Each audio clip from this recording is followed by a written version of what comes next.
তো ফ্রেন্ডস আমি এখন অ্যাকচুয়ালি আছি পার্বতীপুর সমুদ্র।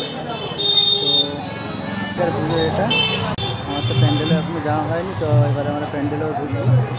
চলো টাটা, যাচ্ছি প্যান্ডেলে আমাদের নিয়ে।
তো আমি এখন আছি পার্বতীপুর তমলুক, ওখানকার পুজোতে।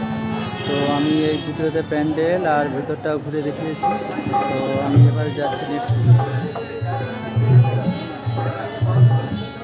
ঠিক আছে, চলো টাটা, see you in the next video.